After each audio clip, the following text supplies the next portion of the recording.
Hey, we're live.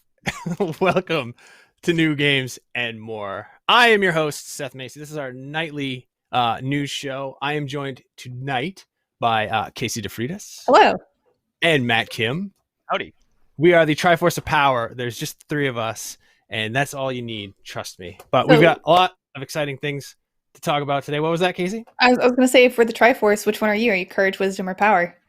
I'm the tall one. Our producer is Wisdom. Clearly Wisdom, yeah. Let's talk about Call of Duty. Black Ops, Cold War. There you go. We did it. It's officially the next title in the Call of Duty Black Ops franchise is Call of Duty Black Ops Cold War.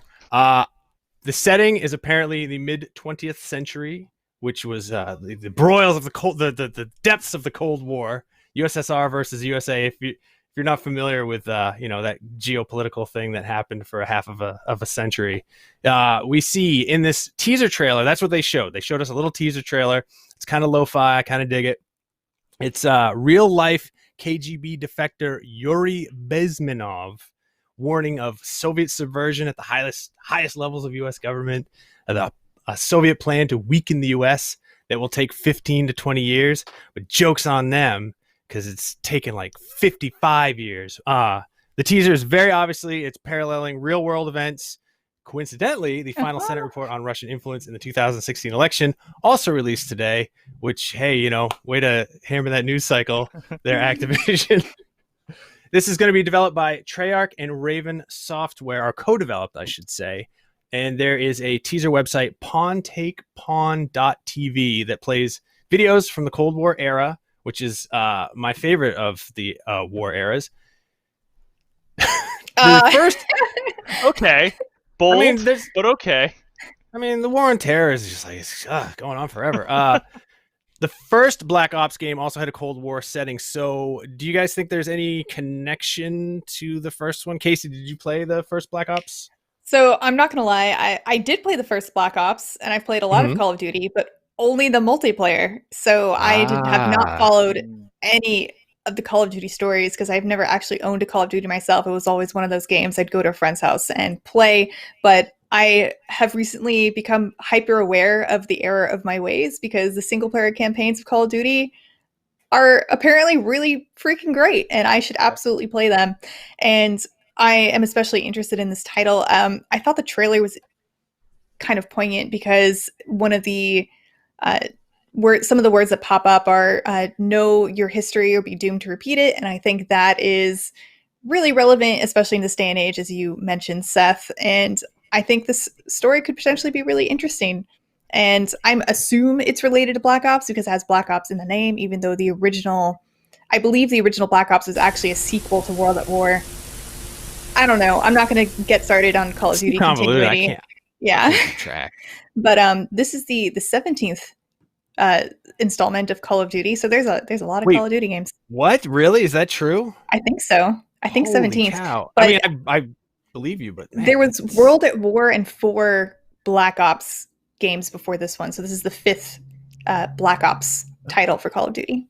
People love the Black Ops. Matt, what about you? You excited? You have any thoughts? Yeah, I've only just recently started playing the Call of Duty games, actually. I played World at War, and then I just didn't play a bunch of them, and then I picked them up again when World War II happened, and then I played the last one, the Modern Warfare reboot. Yeah, that one's great. That was a good one. I saw some speculation online that I feel like might be accurate, where I think this might be like a similar retelling of the first Black Ops, just like how last year's Modern Warfare was like a reboot of a soft reboot. Warfare, right? A soft reboot. So maybe this is going to be a soft reboot of the Black Ops sub-series, which would make sense, right? Because they revisited World War II, right? Which were the settings for the original Call of Duty games. Then they revisited Modern Warfare with Modern Warfare. Oh, and then, see what they did there. Yeah, and now they're gonna revisit Black Ops 1 with Cold War. Yeah, I mean, my question is, do we need a Cold War game when we already have Metal Gear Solid 3, which is the perfect Cold War game? I think Call of Duty and Metal Gear Solid 3 are gonna be completely different Cold War games. Time will tell on that one. You might be right. What was that, Casey? I feel like I'm right. I'm with Matt on that. I mean, I'm more interested in Metal Gear Solid, but I think Call of Duty will have a definitely drastically different take on that story than a Metal Gear Solid game Yeah, would. I'm sure you're right. But But- in the comments, we've got Dynamic Delta saying, any guesses on hard drive size? 120 gigabytes? 150 gigabytes? I am going to say this is going to be 2 petabytes, just like Microsoft Flight Simulators Bing data. Mm-hmm. Matt, what do you think? 420 gigabytes. Oh, yeah. That's the weed number. Casey? Do we actually know if this is coming out for the next gen? I assume. I would. But I would almost. I bet we'll get a Xbox Series X Call of Duty bundle. Yeah, but will it's no, coming out this will it year. be- Is Activision announced that? wait, what? Activision confirmed that it's coming out this year. Like it's a 2020 title. So Okay. when? Do we assume it's going to be one of those games that will be a PS5/Xbox Series X game, but also come out for the previous generation? I know a lot of games have done that in previous generations. So Yeah, uh, this will be on Nintendo 3DS. assuming, not absolutely not. I know one of the Black Ops, or maybe the World, there was a Call Modern of Duty Warfare on. came out on there we Nintendo go. DS. Yeah. Why? Anyway, I completely lost my train of thought thinking about how terrible Call of Duty on the DS was. I can't think about anything else now. It's all right. I'm going to say, for my honest answer, I do think it'll probably be at least 120 gigabytes. Oh, that's what I was answering. Yeah. I assume if it comes with a full-fledged multiplayer mode, I think I'm going to guess 196. Wow. I mean, it's gonna come with Warzone, so that's already however big Warzone is by now. Warzone It's huge. is Like it's 100? over 100. Yeah. I downloaded it and I have yet to play it. I heard it's really fun though. No, it is. Our PlayStation, even our PlayStation Pros sound like a jet engine when playing that game. So looking forward to more jet engine sounds in the future. So my PC can handle it just fine. That's neither here nor there. All right, let's talk from the Cold War to war in outer space. The Halo Infinite development was reportedly hindered by outsourcing, and the Halo TV show was a quote-unquote distraction, or was it? Because we had some breaking news right as we were running up to this. The tech website Thurrott, which is a Microsoft and Windows sort of news and rumor site, reporting that Halo Infinite was delayed due to outsourcing, which is a normal thing for AAA titles. I don't know if you guys ever played Game Dev Story on the App Store. Anyway, that's one of the things that you do. Anyway, apparently this had more outsourcing than usual for Halo Infinite, and the quote coordination between the many different companies contributing to Infinite has been rough at best, end quote. I guess the E3 2019 trailer for Halo Infinite was outsourced while the game was not in a playable state, which quote unquote oversold expectations for Infinite's later demos. So yeah, we all know about Craig and how that all turned out. The report corroborates rumors that single player and multiplayer will ship separately. Do you guys think this is a good idea, Casey? Do you think it's a good idea to have sort of the Call of Duty model where there's a multiplayer mode and a campaign mode shipping separately? I mean, my gut reaction is I'm not a fan, but if it's working for Call of Duty, I don't see why it wouldn't also work for Halo. But I know, like Call of Duty, multiplayer in Halo is one of the big draws and why people play it. Yeah. I mean, that's why I started playing it too. The first time I played Halo was multiplayer, like before I started doing the campaign. And I just don't like the idea. I don't like the feeling of it. If it's going to be really soon, like first we'll get the single player option and then a week later we'll get multiplayer, sure. But I can't see myself purchasing the game until multiplayer is available with it as well. Yeah. But because it's going to be on Game Pass, I guess that doesn't matter. So I'll just, I can't be a choosing beggar. So I'll just, take what I get, right? Best value in gaming, everyone, including myself, will tell you. Matt, what about you? I mean, look, I love Halo, but I feel like, yeah, you know what? More time, all power to them. So, also, I believe the decision to split multiplayer and single player was only considered, but they ended up not going with it and just doing the full thing. Oh, that's good. Yeah, so I believe they're gonna come out eventually in 2021 when Halo Infinite finally does come out, that they're gonna come out together. I can't wait. I'm really excited for this game. The Yeah. report was saying that the Halo TV show has been a significant distraction, which, I know that when I was a kid and I used to have to do homework, I always had to turn the TV off. It's too distracting. There was an unnamed source, we love those, said the show has been taking their priority. However, 343 Industries fired back and said 343 Industries has this is a quote, by the way. 343 Industries. To IGN. To IGN, exclusive. Yeah. Bam, check it out.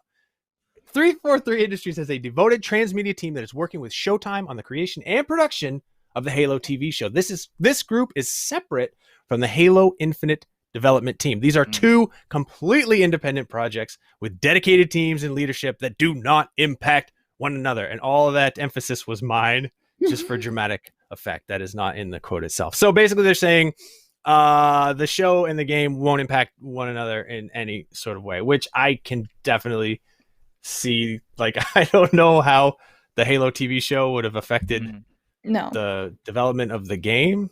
But if they're refuting that quote, they didn't say anything specifically about how outsourcing has impacted. So we're assuming that is correct, and that is the reason why. I see what they did there. Yeah. They confirmed through a mission. Yeah, exactly. Yeah. That's how I'm taking it, at least. We absolutely 100% can say that the TV show had no impact on the delay. About the other thing, I didn't hear that was a question. What's the rest of the question? Oh man, I was so sad when this was delayed, but it is what it is. In a weird way, I think it says something if the immediate reaction to delay is more positive than negative, which I felt like was the case for Halo Infinite. I felt like more people were glad to see 343 get more time to polish up the big return for Master Chief. Yeah. And they're willing to wait however many months it takes for 343 to get it just right. Yeah, but I want it now. More Microsoft Flight Simulator for you. I definitely think it's going to hurt them not to have it at launch, but I think having the better game, even if it's better just because they're living up to expectations set by outsourced trailers, it'll still be better, right? So I'm fine with that.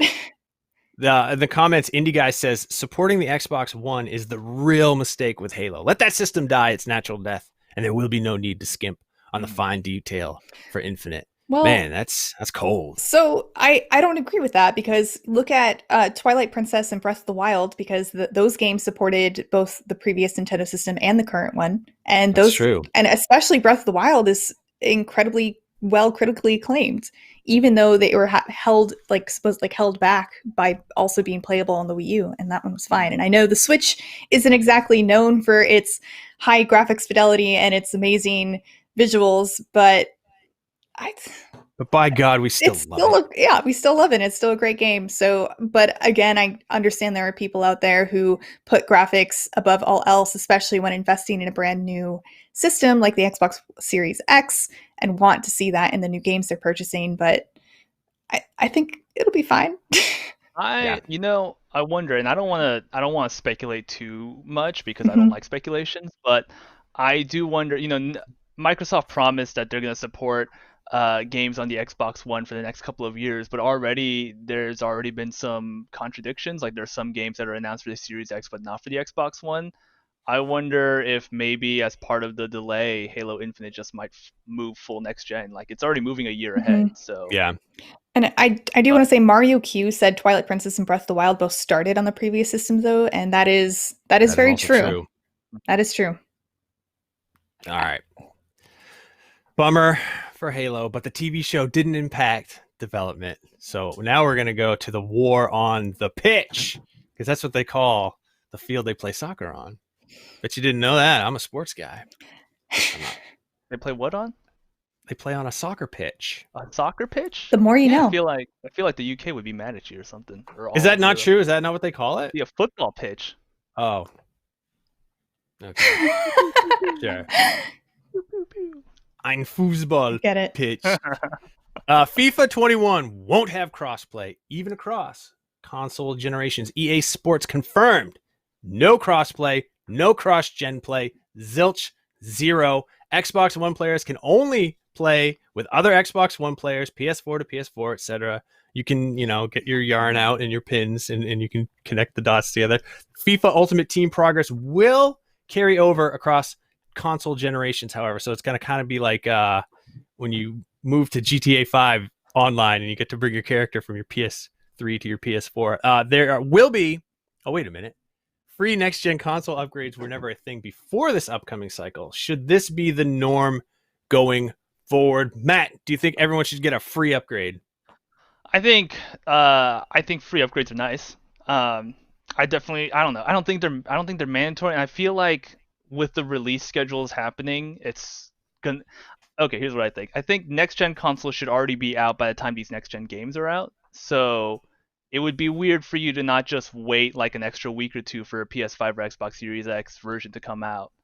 Right. Yeah. Like why buy a PS4 and Xbox One version when you wait like 1 or 2 weeks to get the Series X and the PS5 version, especially if you're already like gonna get a next gen console. Which is why I think the upgrades are a nice freebie, but it doesn't make sense to me if you're already planning on buying a next gen console, right? Yeah. It definitely seems like just fostering goodwill among gamers more than But it's nice, and I do like it.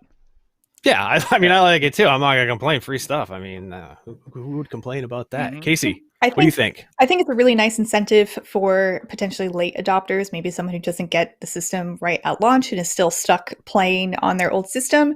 They immediately get to play all of their old favorite games in an upgraded way on a new system, and I think that's really nice for them because then it's less cost prohibitive to get your library going.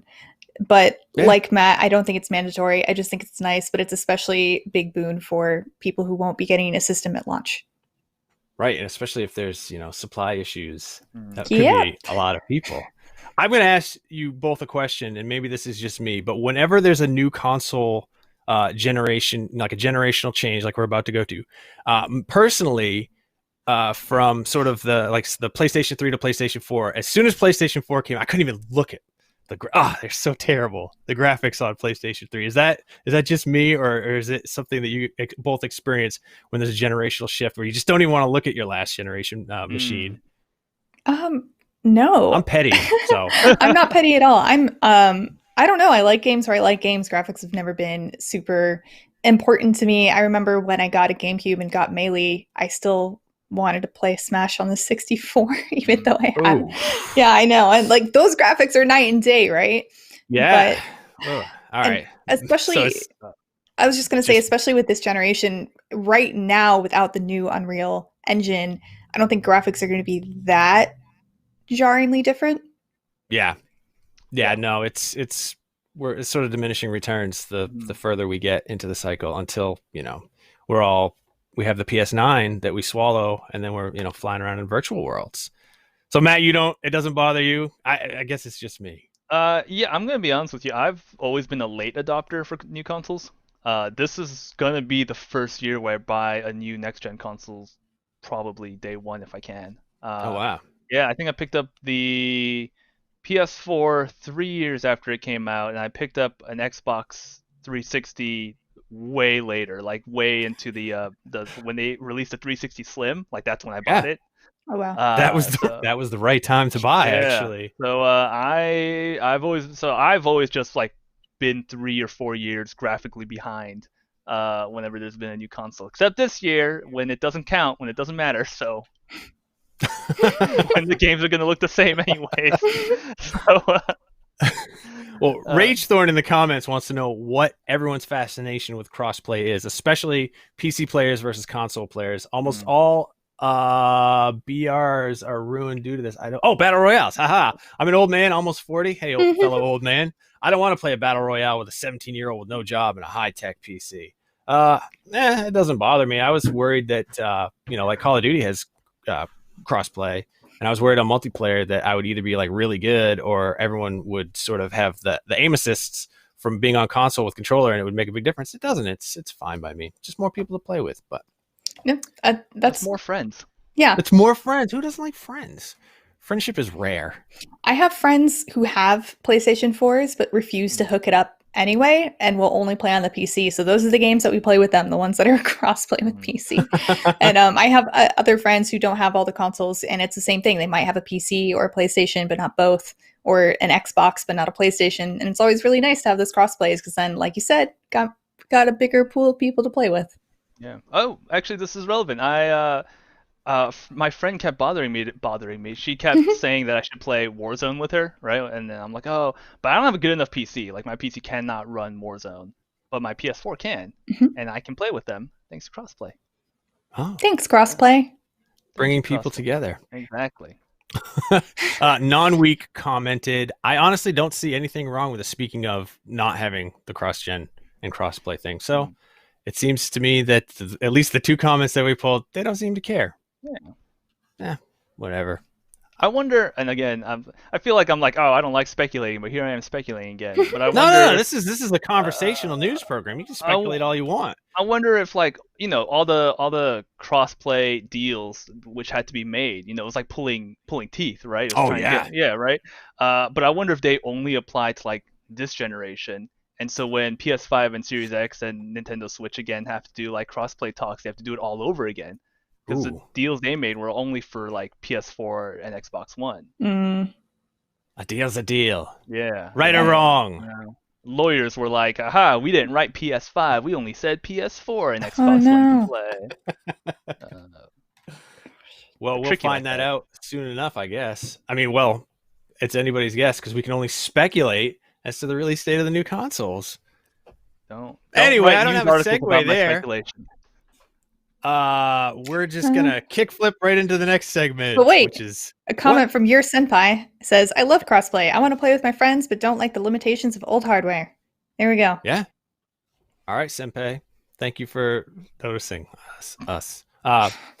Tony Hawk's Pro Skater 1 and 2 demo data mine suggests another unexpected celebrity cameo. So there was a data mine of the Tony Hawk 1 and 2 demo, which revealed hidden characters, and Jack Black of Tenacious D fame, of course, was revealed on Monday. To me, that's where Jack Black is most well known. He is dressed like a mall cop, and we're wondering if he is Officer Dick from the original Tony Hawk Pro Skater. On Jack Black's YouTube channel, which is Jablinski Games, he teased his involvement with the Tony Hawk franchise, and he appeared in a video where Tony Hawk interviewed the original Tony Hawk Pro Skater cast. So we know that there's a mall cop or whatever Jack Black is going to be, but check this out because this is some spooky stuff. The warehouse level featured a collectible alien doll, and now an alien has been revealed as a possible unlockable character in the Tony Hawk Pro Skater 1 and 2 remake. So that could mean the Roswell level. Are we talking about alien or just a generic alien? No, generic alien. Not like a xenomorph. Okay. Which would be rad. Thick. Yeah. Just pops out of Bam That's where my mind. Chest. Oh, dude. I immediately went to xenomorph. So no, generic. No, generic it's like alien. your typical gray skinned alien with the like the big eyes from like Alien Workshop skateboards. I don't know if they're still around anymore, but there were other secret characters from the originals, including Spider-Man, Doom Guy. I don't remember Doom Guy. Darth Maul. I do remember that, and adult film star Asia Carrera, which I also don't remember. I guess I wasn't doing a lot of character unlocking. Yeah, those are different times. So. The question is, what secret characters do you want to see appear? Casey, do you have any affinity for a secret character from the past that you want to see? I feel kind of spoiled now. I kind of didn't want to know these secret characters, but now I do. Oh, I should have said a spoiler alert. No, that's fine. Here's a really late spoiler alert for all of you guys. But then again, like these are all secret characters from the originals. I mean, it's a super, super old game. I guess I just didn't unlock all of them like you, Seth. So I'm the only one to blame. It's my fault, and that is okay. But what other secret characters do I want to see appear? I'm trying to think of something. I don't know. Goku from Dragon Ball Z. That would be cool. That would be super cool. Oh, no. Any of the Rocket Power kids. Okay. Do you guys not remember Rocket Power? That's fine. I'm old. I do. I know what you're talking about, Casey. Thanks. I appreciate it. I don't know what that is. Please explain it It's to me so a I can feel children's old. cartoon from early 2000s about yes, when I was in my 20s. yeah, Wait, a bunch of skater kids in Hawaii. It was actually really nice. Oh, Heartwarming. cool. Yeah, That's awesome, they actually. surfed, they skated, they made fun of this one kid for wearing sandals with socks. and they were afraid of shoebies, people who Yeah, wore sandals with socks yeah. or shoes. I don't That That is remember a which. perfectly appropriate look in 2020 if you're wearing slides. It's not. Yes, No. it is. It's And completely appropriate. beaches were for locals only. That is also something that remains true in 2020. Well, you want to know who my secret character is? Who? Who is it? I want to see Dave Carney, former editor of Big Brother Skateboarding Magazine, because he was a secret character in a rival skateboarding game that was terrible. But he came out in his gold suit and he would rollerblade around because that was a character that he played in the magazine. Was a guy who wore a gold like spandex suit and would rollerblade around and cause havoc. So That sounds fun. yeah, make it happen, please. I Tony also Hawk. wanted to point out Jacket from the YouTube comments says, I want to see Dante from Devil May Cry busting a move. You know what? That would be yeah. great. That'd be great. I believe that was one of the secret characters from one of the earlier games. So yeah, bring him back. Bring them all back. Yeah. I did not sign up for this beta, and I'm sad because I love me some Tony Hawk Pro Skater. It's out in like 2 weeks. You don't even have to wait that long. No, that's true. It'll tide me over while we're waiting for Halo Infinite because they're the same game basically. I'd like to see Master Chief in Tony Hawk. That would be super cool. That'd be great. Or if they do like what they did with Soul Calibur, like 3 or whatever, where each console got. Yeah. So what was it? Was PlayStation Link? got. Yeah, Link was on the GameCube. Nintendo. I think was it Yoda on PlayStation, and then Xbox had Spawn. It was Spawn on Xbox. It was Hayachi from Tekken on. Oh, that's right. Yeah, and Xbox just didn't have anybody at the time to throw into Soul Calibur. So they're like, got no, Spawn. Yeah, why not? So Todd McFarlane, talk to Tony Hawk, and let's see Spawn in Tony Hawk. Oh, hey, chains and stuff. Forchi said, Seth, it's not a beta. If you pre-order, you can play right now. What? Yeah. Thanks for the hot tips, Forchi. Thank you. That is exciting. Well, I guess I'll have to get on that as soon as the show's over. I'm just kidding. I'm gonna play Flight Simulator. But one last thing. Did you guys know that Tony Hawk's name is Anthony Frank Hawk? I didn't. Well, now you know. His middle name is Frank. Not Francis. It's Frank. Embarrassing. It's embarrassing. He's Tony Hawk. God, what do you mean that's embarrassing? You're being mean to all the Franks out there. He's the first person to do the 360. The 360 ramp. He's the first person to land a 900. His mom was like, Anthony Frank, I'm so proud of you. I've got no response. I don't skateboard. I tried once. To skateboard. I tried to pick up skateboarding during quarantine because I was really bored, and then I stopped very shortly after because I was afraid of hurting myself. It's definitely a real possibility that you will hurt yourself. That's why I have this tattoo right here, because there was a scar, and I thought, tattoo would be cool there. I was not good at skating. I have no coordination, but I would just bomb around and hurt myself. So nice. Yeah, it's pretty great. Let's shift gears entirely. We're not going to kickflip anymore. We're going to bend some air. Yeah, did you know there was an unaired Avatar Last Airbender pilot episode that was released for free? It was unaired. Unaired. Oh, hey. Unairbender. Oh, see, I didn't know where you were going with that because I thought you were making fun of my accent. No, what? I said unaired. Matt would never do that to you. Oh my God, dude, there was an unaired Avatar. Nickelodeon, they released the unaired pilot on their Twitch channel, which didn't know Nickelodeon had a Twitch channel. So that's everybody cool has for them. A Twitch channel these days. That's true. Bob Ross has a Twitch channel. He's been dead for like 20 years. Or so. Right? No. Well, he still brings joy. Yeah, I mean, it's true. I hope I could do that after I'm a ghost. You should set up a posthumous Twitch channel. That's a great idea. It just make it oddly specific to what is happening or my future predictions. But we'll work the details out later. During Nickelodeon's Twitch Avatar Creating the Legend stream, they played the pilot at around 45 minutes. And this pilot was never meant to be broadcast. It was only to pitch the show to executives.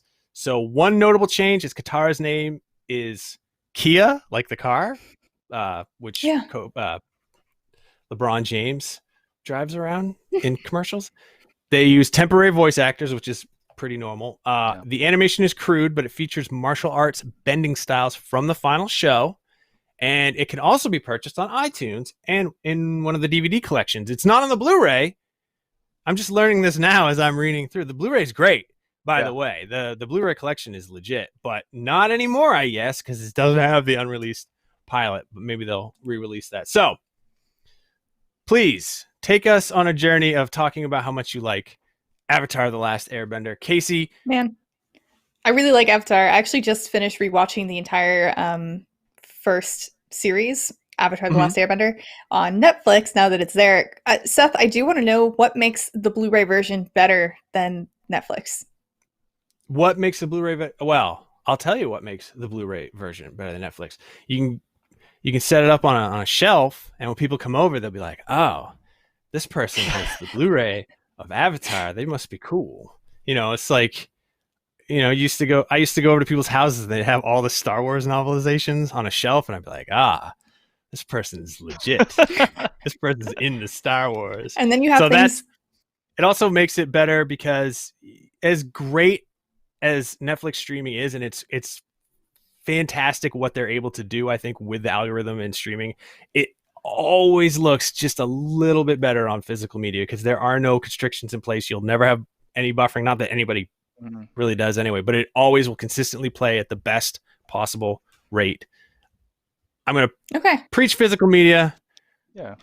And then you can lend it to people. How much I love physical media. I'm sorry. About how much you like Avatar. Avatar is great. You should go watch it. As soon as I found out that this existed, I didn't know you could go watch this pilot, and I kind of want to go do that as soon as we get off the show because I'm very curious to see what it could have been and what it used to look like. I guess could have been is the wrong term, but there's a comment from Mario Madness in the YouTube chat, and they say most of these pilot episodes always get lost in time for all of our favorite shows. So I'm very glad that it's not lost because I think it'd be really interesting to check out.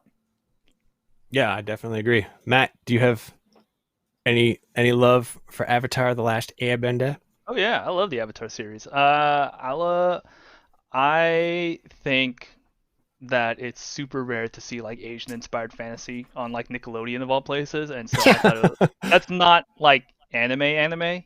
Like Japanese anime. So I thought, I loved Avatar growing up, and I did the whole full rewatch of Avatar and Korra on Blu-ray, Seth.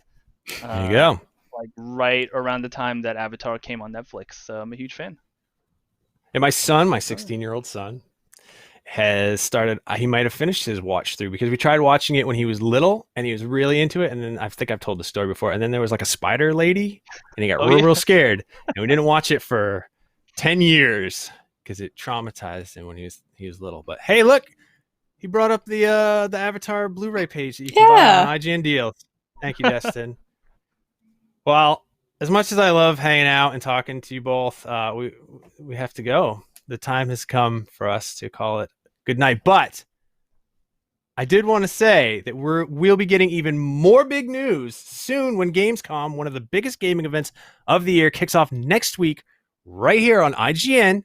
So tune in starting on August 27th for everything Gamescom has to offer, including exclusive world premieres, hands-on gameplay, cosplay, and one of IGN editors being played by a robot. Who could it be? Beep, bop, boop. I actually don't know. I'm also not joking on that last one. One of the IGN editors will be played by a robot. I'm hoping it's the robot from Rocky IV, but we shall see. It's amazing. You should tune in. Casey knows the robot secret, so you should help spread the hype by using the hashtag Gamescom2020 on all your favorite social media platforms, and we will see you on August 27th, which is next Thursday. I had to look at my calendar. Yeah. I didn't know either. Well, on behalf of Matt and Casey, forgive me for speaking on your behalf, but I have to wrap the show up. Thank you for joining us, and we will be back again tomorrow, but it'll be a whole different panel. Who knows who it'll be? I'll be here. So, thanks for hanging. Okay. What? What did I forget?